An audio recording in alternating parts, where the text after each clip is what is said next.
we are going through all of the books that I have read since the beginning of this year. This isn't all of them, so I'll grab the rest. Let's get into it. So I kind of sat here so I'd be like positioned nicely between my record player and my new plant, but that's not working out. So anyway, everybody please look past the elephant in the room. I'm kind of sick right now. I don't know how that happened. I was literally just ill and I go to Berlin in a couple days, so I do not want to be sick, but that's not the point of this video. But I will always point out my insecurities. I also have like scabs on my lip, so before anyone's like, oh my god, she has herpes! I have an allergic reaction and I'm on topical steroids for it. Now all of the disclaimers have been said, let's get into the books. They've been really good. Last year was kind of for reading, and January and February have been pretty decent. So I'm excited to share these with you. Some I'm like hopelessly in love with. Others, books will be books. So let's get into it. This is in no order. This isn't in the order I read them. This is just like the easiest way for me to talk about them. So let's start with a series so we can just do them all together. So from the beginning of this year, I have read The Fine Print, Terms and Conditions, and The Final Offer, all by Lauren Asher. Lauren? Yes, by Lauren Asher. They are the Dreamland Billionaires series, and they basically follow three brothers. So each book is dedicated to a different brother and their love story. And they all have a very similar trope, which is my absolute favorite romance trope, the sunshine trope. I like to call it the Emily Henry trope. But the people they fall in love with, apart from the last book, are very unexpected. It's not like their match. It's not a childhood love. It's not anyone who you would think it would be. I would say maybe in the second one you might be able to predict it, but even then they're so different. And each brother is so complex, like so complex. I would not go anywhere near these men in real life, but after reading about them, I'm like, I need the Kane brothers. I need every single one of them. So initially I gave The Fine Print, which is the first book, 4 stars, but then I read Terms and Conditions and I was like, oh no, the Terms and Conditions is 4 stars and The Fine Print is 3 stars. And I just knew I just knew Cal was going to be my favorite brother, because the brothers talk about each other in the book and you like get to meet the other brothers, but they don't have their own like monologues or dialogues. Well, they do have dialogue, but like not a lot.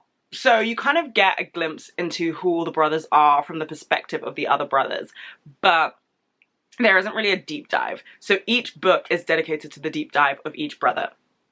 That was a lot of talking, Mary. So I just knew that Cal was going to be my favorite brother, like from the get-go. As soon as I read the first book, I was like, I love Cal. And Cal has The Final Offer, which is the last book, and I just love him so much. Like, compared to these 2 books, like, I did highlight and annotate them, but this one was just so special. And like, I loved Alana. Alana's his love interest, and I love how it kind of really just sealed the deal with the brothers and like closed the story. It was a really nice like ribbon to tie it all up. It was really wholesome. And I'm only recently getting into reading series. I know, guys, this might shock you, but like I've never read The Hunger Games or any of those series that were like big during 2010.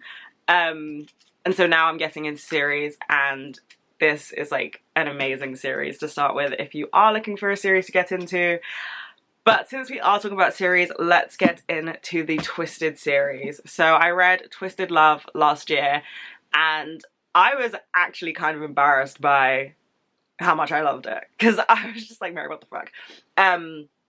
But because I love Twisted Love so much, I was like, I'm gonna read the whole series.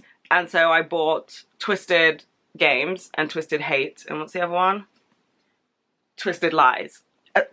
And I read Twisted Games on the flight to New York and was utterly appalled. I did not like this book whatsoever. Like, actually hated it.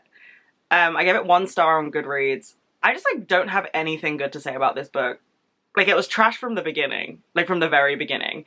And in Twisted Love, you could kind of tell that like it was gonna be the relationship that's in the book, like it was gonna be the bodyguard and the princess. And I was like, oh, okay, like, it's a bit cliche, but like, let's see where it goes. And it was just bad. Like, I really wouldn't recommend it. But I am going to read the remaining 2 books in the series because I've already read 2 of them. So I'm not just going to like stop now. But I've heard that Twisted Hate is really good, but Twisted Games is like absolutely whack. And to be fair, I don't know, I haven't read the 3rd one yet, but I feel like you'd be absolutely fine not reading this book and like just reading 3 of the 4 books. But you do have to read Twisted Love before... My phone just buzzed and I don't know where it is. Okay. You do have to read Twisted Love before you read this, but like I said, guys, this is not a great book. Okay, I'm gonna go through my favorite books from this year now, because we've had a bit of negativity with Twisted Games, so let's bring it back round. So I had a few favorite books. The ultimate favorite book that I have, and the one that really resonated with me and made me cry and just made me feel so many things, was The Words We Keep by Erin Stewart. So this is a book about romance. I am a romance gal, this is no surprise, but this is a romance book, but that's not the main story here. The main story in this book is mental illness, and this book does such a spectacular job at portraying it in a way that's real but not glamorized. And I really relate to the protagonist in this book, and like, I've written about this on Substack and on Goodreads. I can't objectively give an opinion on this book because I read this book and saw so much of my childhood in it. But it's just like, oh my god, am I gonna start crying? It's just an amazing book, and it really like reminded me of the time that I read Every Last Word by Tamara Island Stone nearly 10 years ago. And I remember reading that book and like, I had never seen anyone talk about OCD like that. And actually, at that point, I hadn't ever read anyone talk about OCD. And it was one of those books that like, even now, it's been years and years and years, I still recommend to people because it completely changed me and changed my life. And I don't even mean that in like an exaggerated way. I just mean representation is so important. And like, I saw myself in that book in the way I saw myself in this book. And yeah, I can't say anything bad about this book. Like, it did everything perfectly. It has romance. It deals with such heavy topics, but it's beautiful and hopeful. And it just made me feel like, you know, things can be okay. And you do need to speak and like reach out and make sure that people know that you're not okay if that is the case. So this is my absolute favorite book from this year so far. I don't think that will change. I do think this will remain my favorite book, but that's on a personal level, not about like the story itself. It's just like how it related to me. But if we're talking about the story itself, then I have shit to say, because these 2 books are new favorites, okay? They are new favorites. So I actually started the year with this book. I started reading it on New Year's Eve and then finished it on like the 2nd of January. It's Every Summer After by Carly Fortune. I also would like to say, if you don't see like loads of sticky notes out the side, it doesn't mean that I didn't annotate it. It just means that I ran out of Post-its. This book was really compared to Love and Other Words by Christina Lauren. Pardon me. This book was really compared to Love and Other Words by Christina Lauren, and I didn't love Love and Other Words. And so I was a bit skeptical about this because I remember seeing a Goodreads review that was like, Christina Lauren should sue or something, and I was like, oh god, I really hope they haven't like just copied Christina Lauren, because I really didn't love that book as much as I wish I did. And I read this book and I was like, no, she paved the way. The book might have come out after Love and Other Words, but Carly Fortune paved the goddamn way. Like, this book is the blueprint for all childhood lovers to strangers to adult lover tropes. Like, the blueprint. I do not care if you wrote your book before this one. This is the blueprint, guys. I can't... I cannot recommend this book enough. Like, it's everything. Like, it's the perfect romance book. And you'll probably notice that I get really emotional and passionate about books when I see myself in the main character. And Persephone is like, that's my soul sister, do you know what I mean? Like, that is my girly pop. And I sometimes think of songs when I'm reading books and like which song would relate to this. And the song for this book is Be My Mistake by the 1975. purely because of the lyric, "You do make me hard, but she makes me weak." Yeah. Yeah. Okay. On to the next fave. Before We Were Strangers by Renee Carlino. This book is what I thought normal people would be. And, you know, normal people, upon reflection, wasn't as bad as I made it out to seem. Was it awful? Yes. But it wasn't as bad as I made it out to seem. But I think I realized that when I was reviewing it on Goodreads, because I gave it 2 stars. So, like, don't even complain. I gave it 2 stars. But I expected normal people to be like this. With the way everyone was talking about it, I was like, oh yeah, like this is, yeah, you know? But no, normal people was not this. Before We Were Strangers was this. And it just did the damn thing. This book is basically, like, I don't even know. I don't really believe in right person, wrong time. I think it's always right person, you'll figure it out, you know? So, ugh. But that is technically the trope.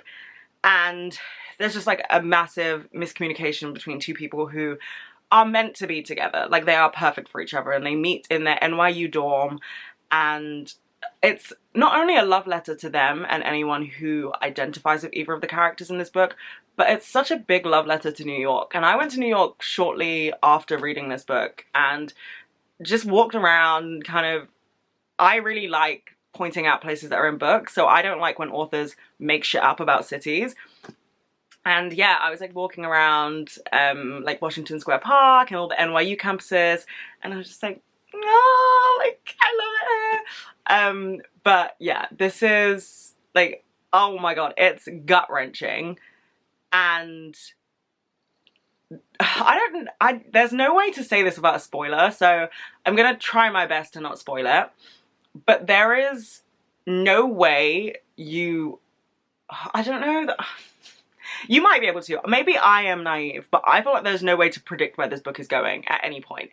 And the ending completely threw me off guard. I was like, that was not what I expected.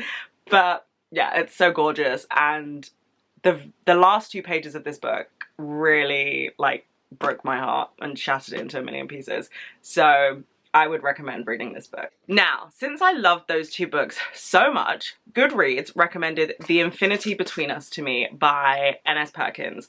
And I can see why. It's another childhood lovers to strangers to lovers book.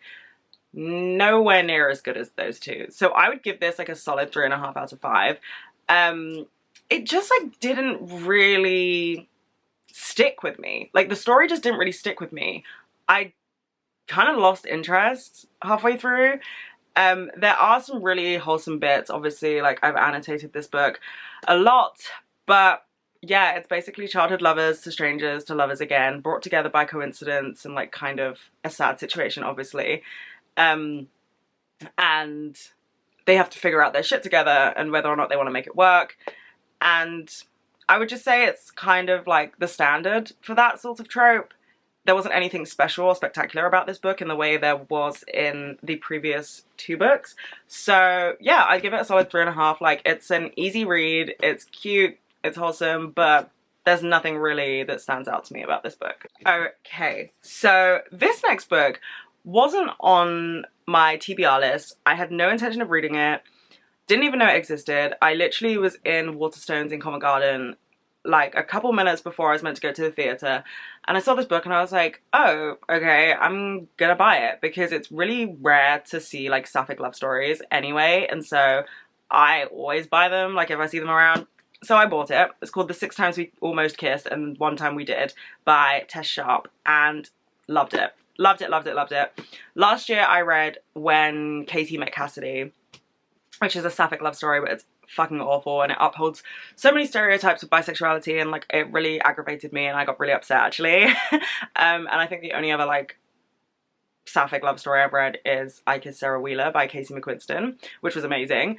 But you know, I was kind of setting myself up to be disappointed after reading When Katie Met Cassidy, but this book is so sweet. It's about like 2 high schoolers. I really hate reading about high schoolers, but this book is just like so wholesome I can kind of look past that. It's about 2 high schoolers whose parents are best friends, and by default they are friendly, not necessarily friends, but they both have such strong feelings for each other, and they're both out to their parents, and they just won't communicate with each other. They won't tell each other how the other person feels, or like one of them gets drunk and the other one doesn't, and it's blah blah blah blah, you know, the classic I want to be by myself but I'm in love with you trope. And they've basically seen each other at each other's worst because their parents are best friends, so they have been through it all together. And yeah, there are 6 times they almost kissed, and the one time they did. I mean, it's in the title. But no, it's so, so sweet, and I loved reading this, and I really, really wish that books like this existed when I was younger, because, I mean, I loved Looking for Alaska, but like I would have loved to read this when I was in school. Okay, there are 4 books remaining, and one of them is awful, so let's get that one out of the way first, and then we can focus on the good stuff. So when I was in New York, I went to Barnes & Noble. Yes, I went to Barnes & Noble, guys. I had never been before. I went to the one in Tribeca and I bought a bunch of books. This was one of them, If He Had Been With Me. Now, the thing with this book, and yes, I have annotated it, but the thing with this book is that it is so boring. It's so dull. There is, oh my God, for literally 90% of the book, I was like, surely it has to get better than this. And I do believe that the ending of a book can completely change your perception of what you just read. The ending to this book is incredible. It is incredible. It's absolutely heartbreaking and gut-wrenching, and, you know, you would read it and then you would want to, like, cry, throw up, smack your head in the gravel, like, you know, it's a lot. But the rest of the book is so boring. And so I was just like, I can't just give it 5 stars because it had a good ending, because I have actually grown to despise everyone else in the book now. But yeah, I don't know. Again, it's just teenagers who won't fucking talk to each other. Like, just communication, guys. It's not that difficult, says the chronically single girl. Okay, moving on. Okay, we have 3 books left. These have all been great. I'll go in like order of which ones I preferred the most. So I got this from Barnes & Noble too. It's called what's it called? Better Than the Movies by Lynn Painter. I will say, similar to the previous book, but not that similar at all, actually. For the first 150 pages of this book, I was like, there is no reason why this has so many good ratings on Goodreads. I was like, there's no way. Because 150 pages in, at this point, like, I should be in love with the story. I should know where it's going. I was like, this is so boring. Then it picked up, guys, and I was like, I guess I see what the girlies were talking about. So this book basically follows Liz, who is a hopeless romantic in the fictional sense. Her mother has raised her with rom-coms and romance novels, and she loves music and she loves lyrics, and she's just very, very much a hopeless romantic. And because of this, she jeopardizes her own love life and blocks off the love that she is receiving, because she is so hell-bent on the fact that she is going to fall in love with the guy that she fell in love with when she was a kid. And that's kind of the book. And then she gets a happy ending, which is better than the movies. They should make me write taglines for these books, do you know what I mean? Anyway, we're on to our final 2. So, as I am now a series girl, Jesus, I can't believe I'm a series girl. We've gone through 3 series in this video. That's crazy. Anyway, the Knockmount series by Lucy Score. So last year I read Things We Hide. No, that's this book. What's it called? Things We Never Got Over by Lucy Score. And honestly, didn't love it.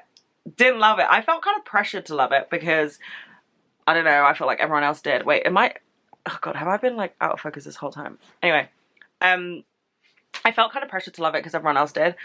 And then I read it and I was like, oh, it's just like so misogynistic and like objectifies women in a crazy way. But I was just like, okay, whatever. Like, some of it was cute, I guess. And like the smut was amazing.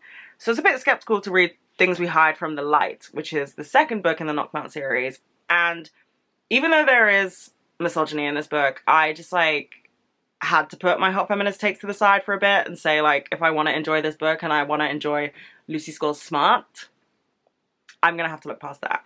So I read this book and I gave it 4 stars. I love it. I think Lena is amazing.